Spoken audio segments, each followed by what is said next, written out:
ወዳጃችን መቼም አዲስ አበባችን አበባ መስላ ለመገኘት እየሰራች ብትሆንም አሁንም ድረስ ቆሻሻ ይሉት መጥፎ አባወራ 80ውን ቀዶ ሊፋታት አልፈቀደም።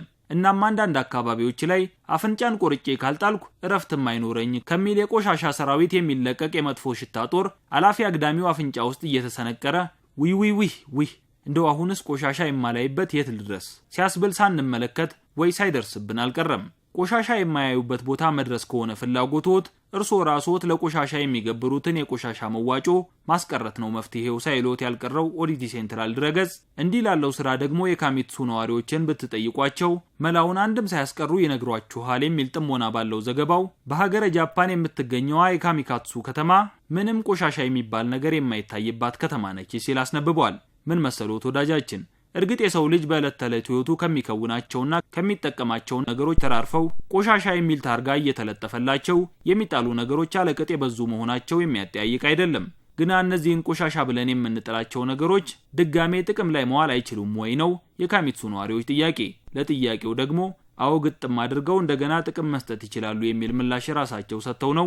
አንዲትም ነገር በካሚካትሱ ከተማ ላይ ቆሻሻ ተብላ መጣል እንደሌለባት ተስማምተው እንደ ፈረንጆቹ አቆጣጠር ከ2003 ዓ.ም አንስቶ ከተማቸውን ቆሻሻ አልባ ለማድረግ ቆርጠው የተነሱት። በካሚካትሱ የቆሻሻ ማንሻ መኪና የሚባል ነገር የለም። ሀገሬው ራሱ ነው ቆሻሻ ናቸው ብሎ ሊጥላቸው ያሰናዳቸውን የማዕድ ቤት ተረፈ ምርቶች እዛው በቤቱ አበስብሶ ጥቅም ላይ የሚያውለው። ሌሎች ዕቃዎችን ደግሞ አጸዳርቶ በአይነታቸው እየለየ ሰድሮ ይዞ ሄዶ ቆሻሻዎችን መልሶ ጥቅም ላይ የሚውሉ ቁሳቁሶች እያደረገ ወደሚያመርት ተቋም የሚያደርሰው። ቆሻሻዎች በ34 አይነት ይከፈላሉ ተብሎም ሀገሬው ተነግሮታል። እናም በዚህ መሰረት በ34 የቆሻሻ ዘርፎች ቆሻሻዎችን እየለየ አሰናርቶ ነው ቆሻሻን መልሰው ጥቅም ላይ ወደሚያውሉበት ማዕከላት የሚያደርሰው ማለት ነው።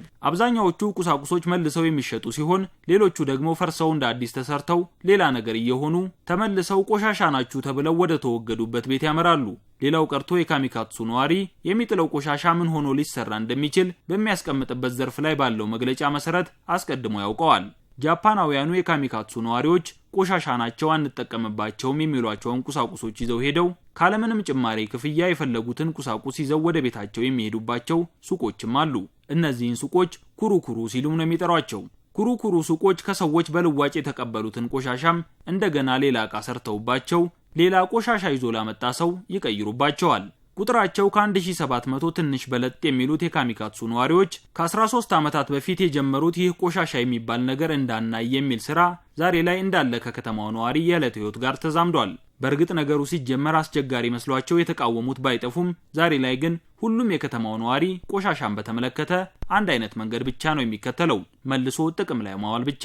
ወዳጃችን እንግዲህ የቆሻሻ ሰራዊት በየሄድንበት እንቅፋት እየሆነብን የተቸገርነው እኛም ከካሚካትሱ ከተማ ነዋሪዎች ልምድ ወስደን ነገሮችን ድጋሜ ጥቅም ላይ የማዋል ባህልን ብናዳብር ቆሻሻ ደህና ሰንብት የምንልበት ጊዜ ሩቅ አይሆንምና ካለምንም ማቅማማት እንጀምረው ጽድት ያለች አዲስ አበባንም እንፍጠር ለማለት ወደናል።